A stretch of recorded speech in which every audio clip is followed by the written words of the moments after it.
You think you know Ricky Ponting, the calm, composed Australian captain who lifted World Cups and terrorized bowlers. But what if I told you, behind that confident smile was a man obsessed with domination? A man who didn't just want to win, he wanted to crush you. This is the untold truth of Ricky Ponting, the ruthless king of cricket. Ponting was born in Tasmania, Australia, a small place producing big dreams. But his journey wasn't smooth. He wasn't born into fame or money.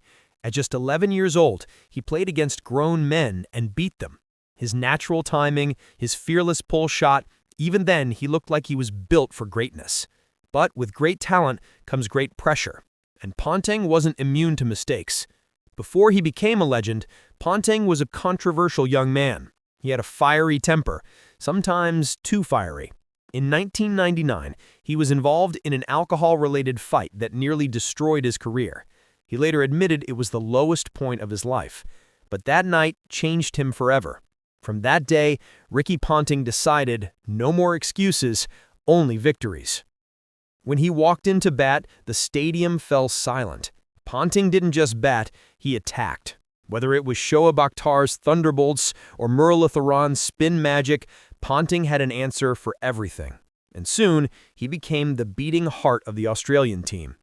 When Steve Waugh retired, it was Ponting's time to lead, and he led like a gladiator.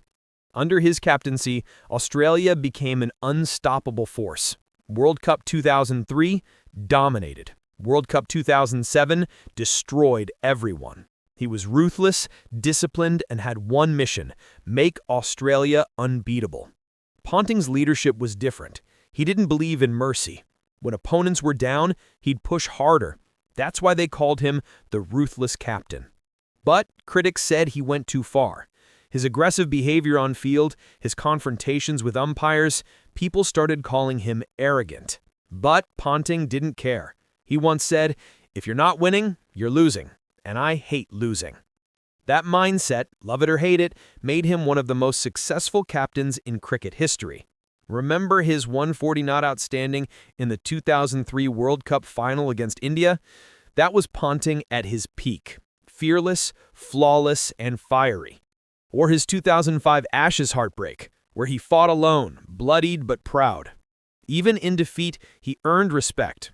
He was the kind of player who'd take a ball to the face and still refuse to retire hurt. But time catches everyone. The invincible Ponting started losing his magic. Young stars replaced him, and critics said he should retire. But he didn't go quietly. He fought till his last breath on the field, scoring runs, mentoring young players, proving that champions never fade. They evolve. Today, Ricky Ponting isn't just remembered as a batsman. He's remembered as a symbol of Australian dominance. 3 World Cups, over 27,000 international runs, and countless unforgettable innings. He's now one of the greatest cricketing minds, shaping new generations as a coach and mentor. Love him or hate him, you can't ignore him. Because Ricky Ponting wasn't just a player. He was a mindset that said, never stop, never fear, never lose. This is RiseGlyph. And you just witnessed the rise and reign of Ricky Ponting, the ruthless king of cricket.